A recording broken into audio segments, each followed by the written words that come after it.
Good morning class. पिछली कक्षा में हम लोगों ने कॉम्बिनेशन ऑफ रजिस्टर के बारे में पढ़ा था कि रजिस्टर को किस प्रकार से हम लोग जोड़ सकते हैं। तो हमने तीन तरीके से इसको जोड़ना सीखा था। एक था सीरीज कॉम्बिनेशन ऑफ रजिस्टर और दूसरा था पैरेलल कॉम्बिनेशन ऑफ रजिस्टर, तीसरा था मिक्स कॉम्बिनेशन ऑफ रजिस्टर। तो सीरीज कॉम्बिनेशन ऑफ रजिस्टर की बात करते हैं हम लोग, तो उसमें क्या था, जो दो रजिस्टर थे जो आपस में जुड़े थे, तो रजिस्टर का जो पहला रजिस्टर था उसका दूसरा सिरा दूसरे रजिस्टर के पहले सिरे से जुड़ा हुआ था और इसमें जो धारा का मान जो होता है वो एक समान होता है। और सेकंड आता है नंबर पैरेलल रजिस्टर के बारे में। तो पैरेलल रजिस्टर क्या होता है कि इसमें क्या होता है कि जो धारा और वोल्टेज, धारा का जो मान होता है वो अलग अलग होता है और वोल्टेज का मान समान होता है। ये हो गया आपका parallel register combination of register में। थर्ड आता है मिक्स कॉम्बिनेशन ऑफ रजिस्टर, मतलब रजिस्टरों का मिक्स संयोजन, जिसमें कुछ रजिस्टर सीरीज में जुड़े होते हैं और कुछ रजिस्टर पैरेलल में जुड़े होते हैं। दोनों को मिलाकर एक नया सर्किट तैयार करते हैं, हम लोग उसको बोलते हैं मिक्स कॉम्बिनेशन ऑफ रजिस्टर। तो हमने पिछली कक्षा में इसको पढ़ लिया था। तो आज हमारा टॉपिक है व्हीटस्टोन ब्रिज और वीक नंबर मेरा है 16। तो हम पढ़ेंगे आज व्हीटस्टोन ब्रिज के बारे में कि व्हीटस्टोन ब्रिज किस सिद्धांत पर कार्य करता है, व्हीटस्टोन ब्रिज का प्रयोग हम लोग क्यों करते हैं और इसकी संरचना कैसे करते हैं हम लोग। तो उसी क्रम में आगे बढ़ते हैं। तो ये हमारे पास व्हीटस्टोन ब्रिज का सर्किट है। तो पहले देखते हैं कि व्हीटस्टोन ब्रिज किस सिद्धांत पे कार्य करता है। तो जो व्हीटस्टोन ब्रिज होता है वो नल डिफ्लेक्शन के सिद्धांत पे कार्य करता है, मतलब शून्य विक्षेपण। ठीक है, नोट करिए उसको।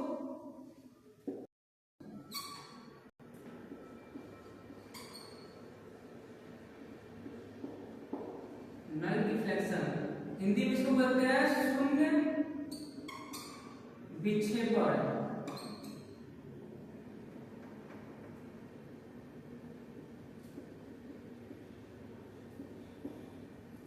शून्य विक्षेपण सिद्धांत में कार्य करता है। ये इसका सिद्धांत क्या होता है कि यदि हम प्रतिरोधों को इस प्रकार संयोजित करते हैं या इस प्रकार व्यवस्थित करते हैं कि इसमें अगर धारा प्रवाहित करते हैं, धारा का फ्लो कराते हैं, तो ये जब जो धारा मापी गैल्वेनोमीटर है उसमें कोई डिफ्लेक्शन नहीं होता है। ठीक है, तो इस संरचना की बात करते हैं, रचना इसका देखते हैं। रचना कैसे लिखेंगे इसका हम लोग, रचना इसमें सबसे क्या लिखते हैं, कोई चतुर्भुज हमारे पास ए बी सी और डी है, उसमें रेजिस्टेंस पी क्यू आर और एस जुड़े हैं, जिसमें जो पी और क्यू है वो फिक्स रजिस्टर है और जो आर है वो वेरिएबल रजिस्टर है और जो एस है वो क्या है, अननोन रजिस्टर्स है। तो इसी अननोन रजिस्टर का हमको मान निकालना है। तो देखेंगे कि जो हमारा P और Q है इसको कैसे हम लिखते हैं। तो इस प्रकार देखिए, पहले ये हमारा क्लोज लूप है, इसको देखते हैं। तो किरचॉफ का नियम पहले इसमें लगाएंगे। तो किरचॉफ का सेकंड नियम लगाते हैं। तो वो क्या करता है कि यदि हम कोई क्लोज लूप है उसमें धारा और रेजिस्टेंस का गुणा करते हैं, तो जो उसमें विद्युत वाहक बल का बीजगणितीय योग होता है इसके और इसके बराबर होता है।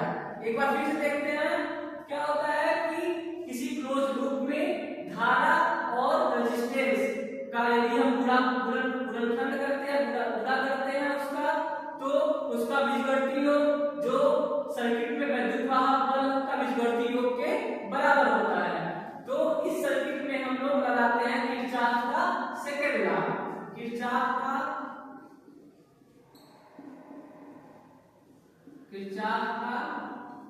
Second law.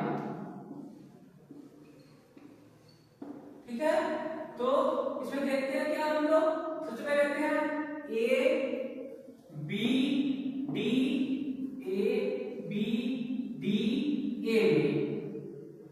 क्लियर है सबको? ठीक है, फिर देखते हैं इसमें क्या हम लगाते हैं किधर केला, तो क्या हो जाएगा, ये I है और रेजिस्टेंस यहाँ पे P है, तो दोनों का गुणा करेंगे तो क्या हो जाएगा I1 into P।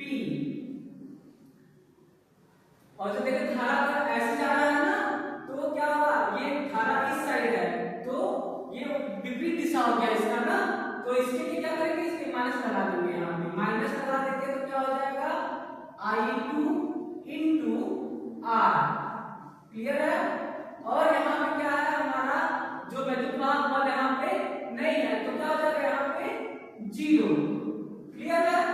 अब हम क्या करते हैं, इसको छांटने लगते हैं, तो आपका हो जाएगा I1 P हो जाएगा इक्वल टू, ये माइनस है तो इसको इस साइड ले देंगे तो क्या हो जाएगा I2 R प्लस में हो जाएगा ना, ये होगा समीकरण नंबर 1।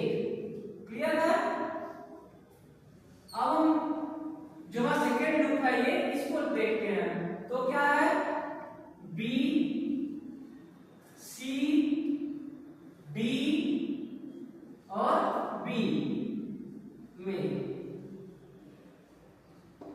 इसमें क्या देखेंगे, तो ये जो धारा जा रहा है यहां से आ रहा है ना, तो क्या हो जाएगा, ये I1 Q हो जाएगा। लगाते हैं I1 into Q और डायरेक्शन से चेंज हो गया धारा का इसमें, तो क्या हो जाएगा माइनस हो जाएगा, माइनस यस है यहाँ पे, तो क्या हो जाएगा I2S इक्वल टू, जो विद्युत वाहक बल है क्या है 0 है, 0 लिखेंगे यहाँ पे। ठीक है, ये आगे बढ़ेंगे तो सॉल्व करेंगे, क्या हो जाएगा I1 Q equal to, minus को उस साइड पर शांतर कर देंगे तो क्या हो जाएगा यहाँ पे I2S। ये हो गया हमारा समीकरण नंबर 2। अब समीकरण नंबर 1 और 2 को सॉल्व करेंगे, यानी इसका उसमें भाग देंगे, तो समीकरण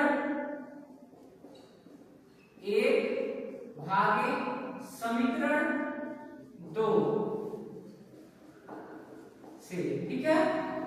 तो मान लेते हैं इसका क्या हो जाएगा I1 P equal to I2 R, भाग देना है बटे लिख देंगे इसका, तो क्या हो जाएगा I1 Q बटे I2 S। क्लियर सबको। अब I1 है तो कैंसिल हो जाएगा, I2 है तो कैंसिल हो जाएगा, तो क्या हो जाएगा P upon Q equal to R upon S। यही तो होता है ना कि हम अननोन रेजिस्टेंस का मान व्हीटस्टोन ब्रिज की सहायता से कैसे निकालते हैं, तो इस तरीके से हमने उसको